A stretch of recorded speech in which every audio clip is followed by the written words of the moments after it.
Are you thinking of starting to play Dota 2? Wait a minute and listen to me, because you don't know what you are getting into.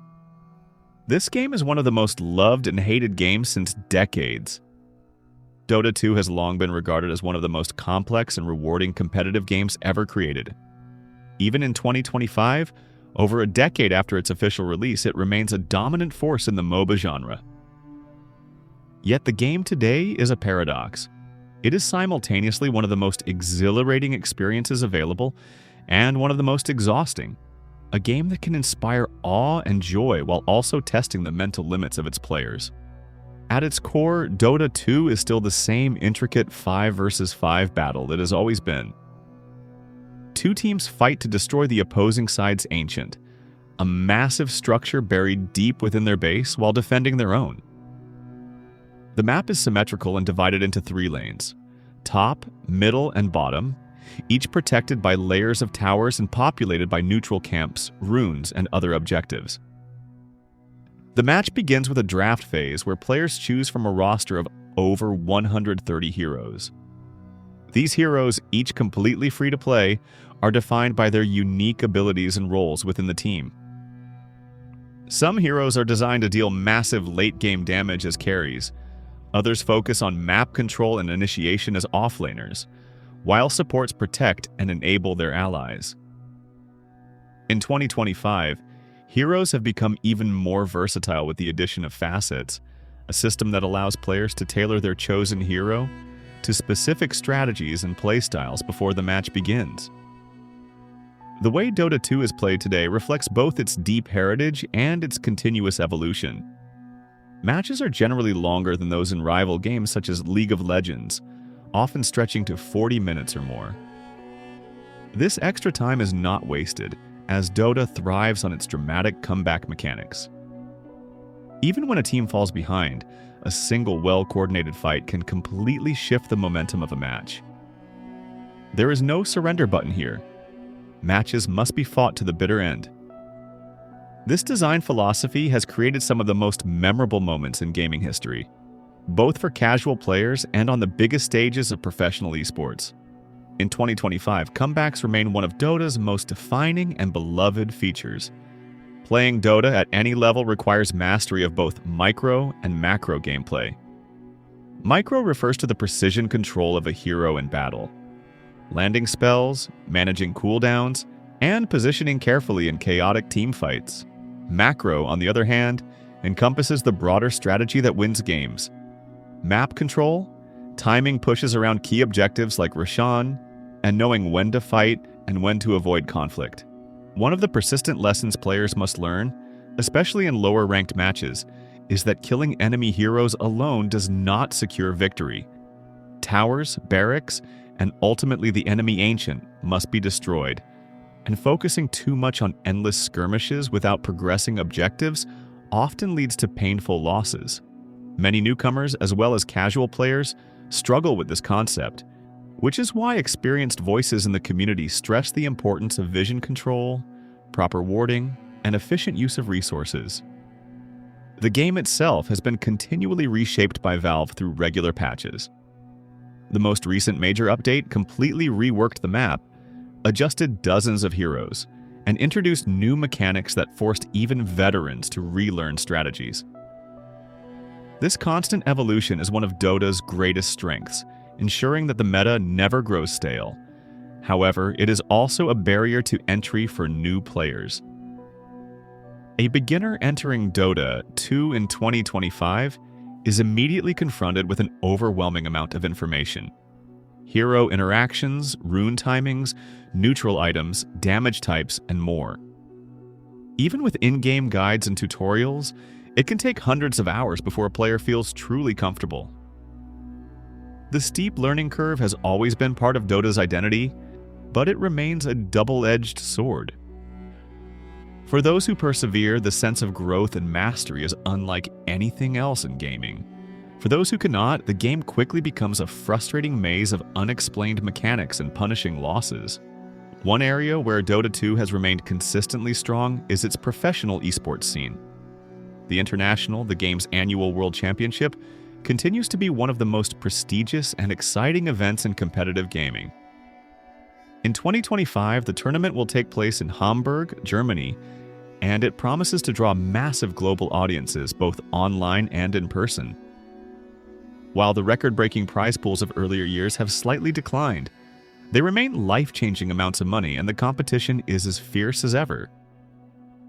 Watching professional Dota provides insight into the game's highest level of play, where strategies are executed with surgical precision and every move is meticulously planned.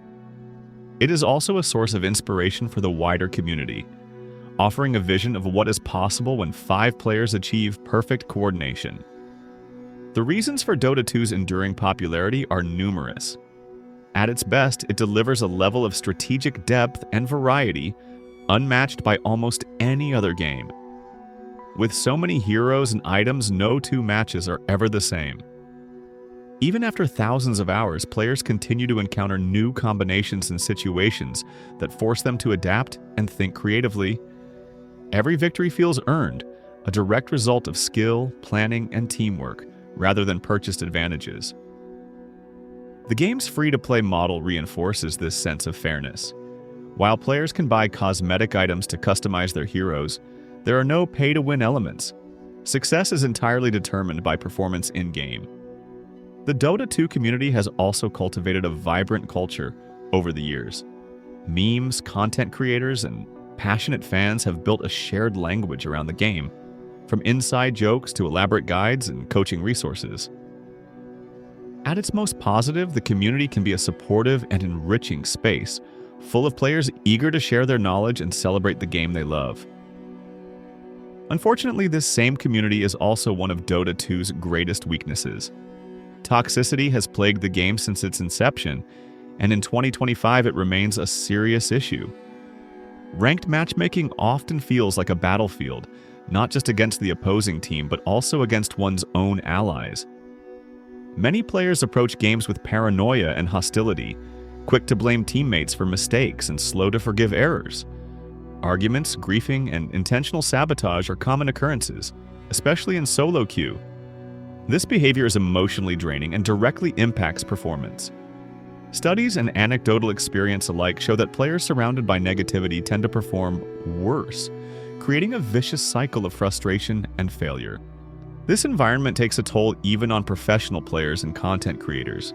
Some veterans have publicly discussed the need for therapy and structured breaks to cope with the mental strain of constant competition. Others have simply walked away, citing burnout and exhaustion. For casual players, the effects are just as real. Dota matches are long, and losing is often a slow, painful process. It is common to recognize a loss 15 or 20 minutes before the game actually ends, forcing players to endure an extended period of hopelessness. This dynamic can make the game feel more like a chore than a source of enjoyment. Another challenge is the sheer time commitment Dota demands. A single match can last nearly an hour, and 2 matches can easily consume an entire evening. For players with busy schedules, this can make the game difficult to fit into their lives. Combined with the emotional highs and lows of competition, it is no wonder that many players experience cycles of quitting and returning. Dota has a way of pulling people back in even after they swear they are done, a testament to its addictive design and the unforgettable moments it can provide. For newcomers in 2025, the path to success involves patience and focus. Rather than trying to master every hero at once, it is recommended to choose a small handful of characters and specialize in them. Learning the fundamentals of last hitting, warding, and map awareness takes time, but focusing on a limited set of skills helps make progress more manageable. It is also crucial to maintain a healthy mindset. Muting toxic players, taking breaks after frustrating games, and remembering that improvement is a long-term process are essential strategies for avoiding burnout. Many veterans emphasize that playing less can actually lead to better performance, as a clear mind is more important than raw hours of practice. Dota 2's future seems secure for now. The game continues to receive regular updates and remains a flagship title for Valve. Its esports scene guarantees global attention, and its dedicated fan base shows no sign of disappearing. However, its potential for growth is limited by its own nature. The very complexity that makes Dota brilliant also makes it intimidating to new players, and the persistent toxicity of its community is a barrier to creating a more welcoming environment. If these challenges could be addressed, Dota might experience a renaissance and draw in a new generation of players. In the end, Dota 2 in 2025 is a game of extremes. It offers unparalleled depth and a sense of accomplishment that few games can match, but it also demands extraordinary patience and resilience. For some, it is a lifelong passion, a puzzle they never tire of solving. For others, it is a source of frustration and exhaustion, something they must eventually step away from to protect their well-being. Whether you are a newcomer curious about its legendary reputation, or a veteran returning for another round, Dota 2 remains an unforgettable experience, one that can bring out both the best and the worst in its players.